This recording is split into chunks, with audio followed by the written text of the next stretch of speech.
boys and girls, welcome to Kids Club tonight. So every single week we've been learning about Bible art, and we've been learning about the art supply of the week and relating that to our Bible story. So tonight's art supply is coloring. Honestly, it's one of the best things that I am good at. This weekend, I don't know about what you guys did, but I entered my very own family coloring contest. It was between Hallie, Matthew, and myself. So this is the coloring book that I picked up for my little baby Hallie. So we each chose our favorite picture from inside this coloring book, and we colored it to the best of our ability. Then we sent photos to Zena, and Zena looked at them and reviewed them, gave us some feedback, and then she announced the winner. The winner of this coloring contest got their beautiful piece of art on the fridge, which is an amazing prize. So I'm going to show you all three of these photos and read you the comments that we got back. All right, so here is Hallie's photo that she colored herself. Can you see it?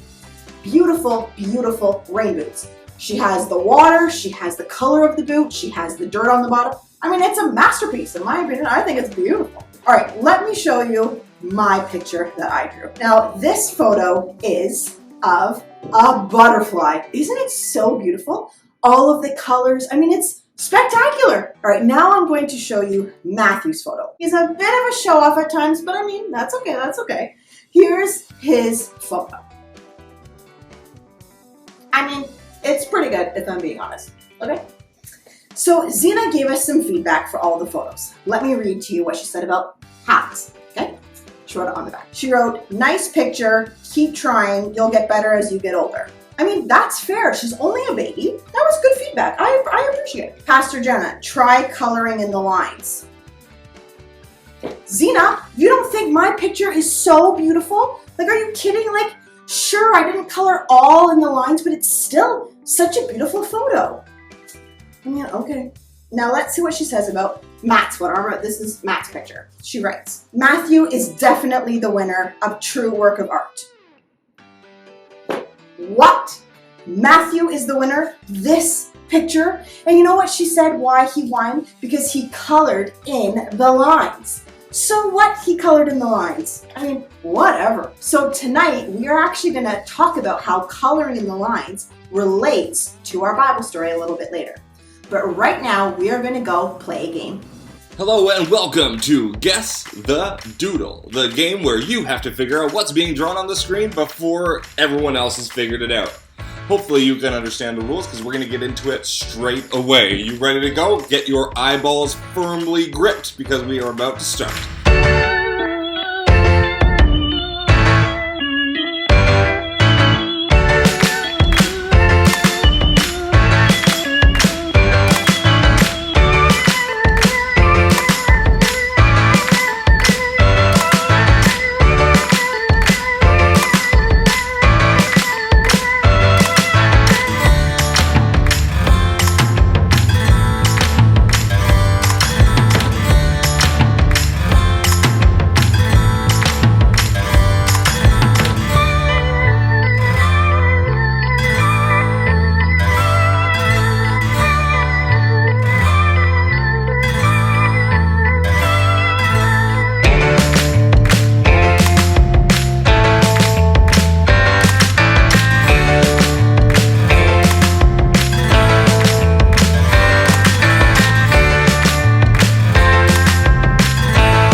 So while you guys were playing a game with Matthew, I was very busy making my very own well. Now, of course, this isn't a real well. There's no pulley with the big long rope and a bucket at the end. This doesn't provide me any water, but real wells do. And in our Bible story, we are going to learn about when Jesus is passing through Samaria and meets a Samaritan woman at the well. And you won't believe what he does. Listen to this awesome Bible story. There once was a woman who was from a land called Samaria. The woman had no friends, and she was not liked by anyone in her town because of the many mistakes she had made. One day, the woman was at a well drawing water at the hottest part of the day, hoping that she'd not see anyone. But there was someone there, a man who asked her for a drink. The woman was surprised that this man would talk to her at all. But the man kept talking to the woman, and she discovered that he knew everything about her life and all the mistakes she had made. She looked at the man and said, "Sir, you must be a prophet. I know the Messiah is coming, the one who is called Christ. When he comes, he will explain everything to us." Then the man said, "I am the Messiah." The woman left her water jar beside the well and ran back to her village to tell everyone that the Messiah had come. This man, you see, was Jesus. All the villagers came out to see Jesus, and many believed in him, including the woman at the well.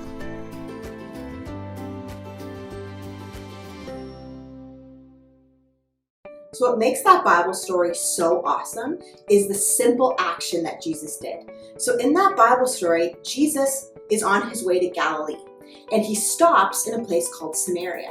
And there was a woman who was from Samaria, which is why she's called the Samaritan woman, at a well. And now she didn't have a great reputation. So people who knew her kind of knew a lot of the bad stuff that she had done. So we know that Jesus was a Jew and she was a Samaritan. And the Jews and the Samaritans did not get along. They did not talk to each other. They did not like each other. So for Jesus to talk to this woman was a big no-no. He shouldn't have done that. But Jesus, even though there was that rule, he saw the woman as more important. He loved that woman. So he went up to her anyways. And when he approached her, she actually said to him, "Why are you talking to me?" Like, she knew the rules. She knew that what he was doing, he shouldn't have been doing. But his love for her outweighed her reputation and all the mistakes that she had made. Have you ever heard of the phrase, think outside the box? So think outside the box kind of means let's do things differently than how we've always done them. Let's think about it a different way. So when I showed you those photos, you saw pictures that were colored way outside the lines. And you saw one photo that was colored perfectly. And obviously the one that's colored perfectly looks the best. But kind of the phrase color outside the lines and think outside the box are kind of similar. And in this Bible story, Jesus kind of colored outside the lines. He kind of did something that wasn't expected. He did something that maybe he shouldn't have done.